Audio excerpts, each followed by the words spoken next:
40 Days to Living Your Mission with Christ. Day 1. How much is up to me? We now need to profit from the grace received by putting it into practice in resolutions and guidelines for action. From St. John Paul II, Novo Millennio 3. Jesus seems to contradict himself. On the one hand, he tells us that, apart from me, you can do nothing. John 15:5. He is the vine, he explains in the same passage, and we are only branches, completely dependent on the flow of sap and life that comes to us through the vine.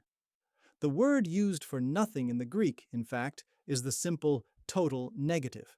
Nothing at all, absolute zero. Yet, on the other hand, Jesus looks us in the eye and implores us, strive to enter by the narrow door. For many, I tell you, will seek to enter and will not be able. Luke 13:24. Here, he begs us to put all our effort into following him, obeying him, seeking him.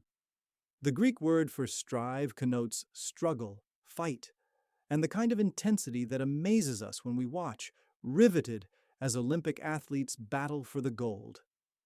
What is going on here?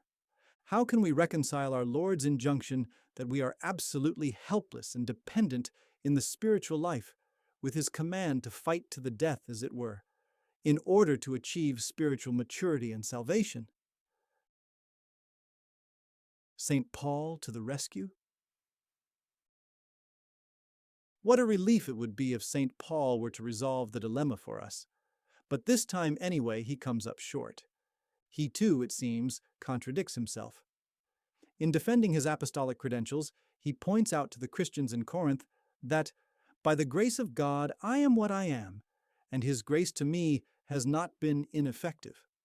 Indeed, I have toiled harder than all of them, not I, however, but the grace of God with me. Paul attributes all that he is and all that he has accomplished as a follower of Jesus to the grace of God. But in the same breath, he claims to have contributed to his Christian greatness by having toiled harder than anybody else. The Greek word used for toil connotes wearisome, back-breaking exertion. Etymologically, it harkens back to a term associated with the demanding, harsh, and unrelenting work of an agricultural laborer before the advent of mechanized farm equipment. That's the kind of contribution St. Paul feels that he has made to his Christian mission, even while he affirms that God's grace is the sole source of all the good fruits his mission has borne. We can see no light at the end of this tunnel. We are stuck with the paradox. Our Christian life depends entirely on God's grace, yet it also depends on our human efforts in order to make that grace bear fruit. It is a partnership. The theologian Pope Benedict XVI affirmed this paradox without trying to explain it away when commenting on our Lord's parables about seeds. Every Christian, then, knows well that he must do all that he can, but that the final result depends on God. This knowledge sustains him in daily toil, especially in difficult situations. The Holy Father went on to quote the cavalier-turned-mystic St. Ignatius of Loyola to drive the point home. Act as if everything depended on you, knowing that in reality everything depends on God. The right proportion. Here we have one of the many binary star systems, spiritually speaking, in the galaxy of the Gospels. A binary star system happens when two stars share a common center of mass. In such a situation, their orbits are perfectly harmonized and inextricably interdependent. As one moves, the other moves. As one turns, the other turns. They seem to pull against each other, and yet the tension between them is actually the source of their dynamism. Likewise, in our growth towards spiritual maturity, the mysterious partnership between God's action and our action creates a healthy kind of tension from which spiritual dynamism flows. Each binary star system consists of a brighter star, the primary star, and a dimmer star, the companion star. In our pursuit of intimacy with God, of the spiritual maturity that alone will yield the lasting fulfillment we are created for, God's grace is the primary star, and our effort is the companion star. God's grace is primary, 99%. Our striving is secondary, 1%. And yet both are necessary. Without the 1%, the job will not be done. To switch analogies, think of cooking. The ingredients for a plate of primavera pasta come from myriad suppliers.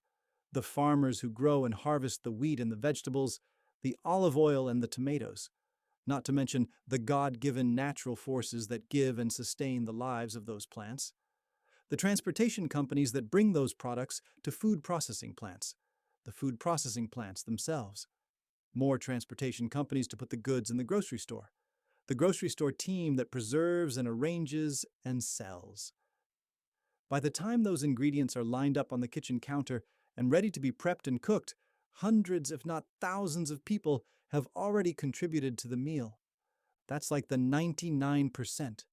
And yet, unless someone chops, simmers, boils, and stirs, the meal will never make it to the table.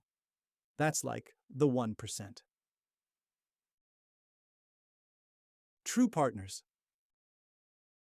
St. Augustine, the great bishop from North Africa who helped the Church survive the cataclysmic fall of the Western Roman Empire early on in Christian history, expressed this truth cleverly when he wrote, "God created us without us, but he did not will to save us without us."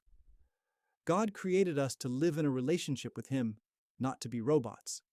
So, even though we are entirely dependent on him for our existence and our spiritual growth, he chooses to limit his omnipotence, in a sense, in order to leave us room to become true partners in salvation history.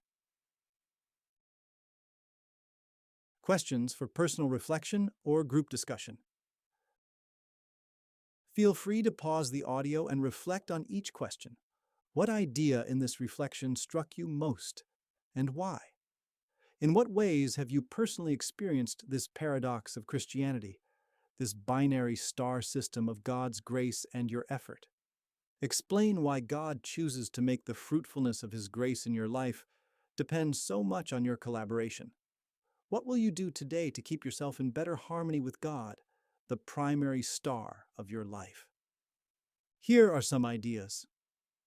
I will say a short prayer of thanksgiving before each meal. I will write a note to God thanking him for a specific blessing. Or, write your own resolution. Concluding prayer. O God, strength of those who hope in you, graciously hear our pleas.